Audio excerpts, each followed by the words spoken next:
So this is a lecturer at Oxford University. I'm in the process of I don't want to be around anymore. putting a website together, and that is proving to be much harder than it probably should be. And the problem I'm running up against is some imposter syndrome. Classic. Oh, really? You're running into imposter syndrome? What does it mean to be an expert in something? You can't make this shit I up. cannot express. Like, this is the type of thing that makes me think that we're living in a simulation. Before anyone says anything, this is 100% real.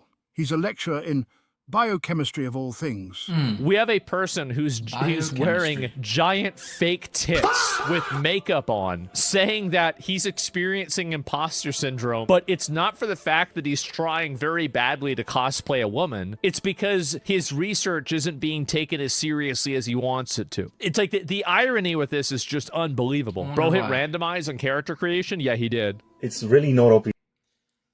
You know how we've gotten to this point is, well, there's people out there who say this is not a mental illness, and they're just wrong. You know, sometimes people are just wrong, and this is one of those cases. Like, what is this?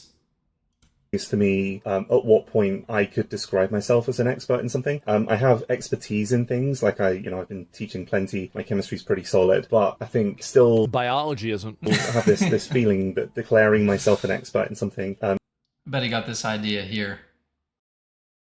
It's a little bit uncomfortable, and I don't quite know on what basis I would feel comfortable doing that. There are some people who would not say they're experts in things, and who actually turn out to be absolutely experts in all sorts of things. It is crazy. Remember, this person, is an expert in biology, but they don't understand how basic biology and science function. That's how you know their work can't be trusted. Exactly. That's it. Crazy how much these people exist in a completely narcissistic, self-referential bubble. Like, it's about how people see me, how I see myself, how I present myself. Just completely self-absorbed mentality for nothing. Do you feel enabled to describe yourself as an expert in something? Yes. And if you're not, so you feel very much like me and thinking, not quite sure if... I'm an expert in common sense. I can tell you, this is not common sense. I can call myself that yet. What do you think? Well, anyway, I think I don't want to listen to this anymore because it's weird. Here's the thing. I view these weird gender, things like this. I view this as what I've called before, frame indicators. The moment that a person tells me that they don't know how many genders there are, that is the moment that I stop listening to them. Because there will be some things they get right. But the problem is that when you...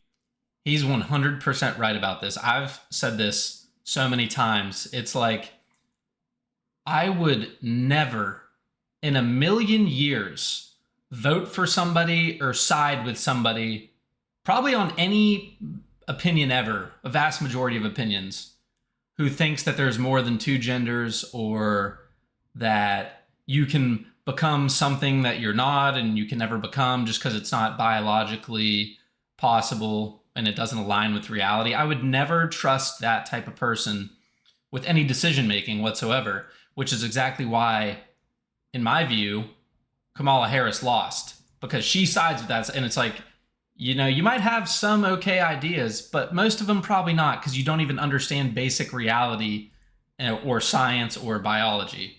You just can't be trusted. It's that simple. This issue is such, and the Democrat Party used to not be like that. They used to, you see old videos, they used to be, somewhat common sense. We're a nation of borders and citizens. We can't allow everyone into it. Yeah, exactly. We can't. But nowadays, you don't have that anymore. It's just gone to shit, and it's pure craziness. I can never side with that. I just can't. It just doesn't make any sense whatsoever. They're not aligned with reality. You get something wrong on such a profoundly fundamental level, it indicates an impairment of judgment. It's kind of like, for example, driving drunk. 99% of drunk drivers don't crash. But would you trust that? True. Of course not, because they're fucking drunk. You would never trust a drunk driver, even though 99% of the time they don't crash. And so scroll away, I can't. Okay, I'll scroll away. There you go. Sorry. And anyway. This is just a pure lack of logic and common sense. Is this as unhinged as it looks? Drop a logic check in the comments with your take. And if you're new here, hit subscribe to join the channel where we keep things grounded in reality. Thanks.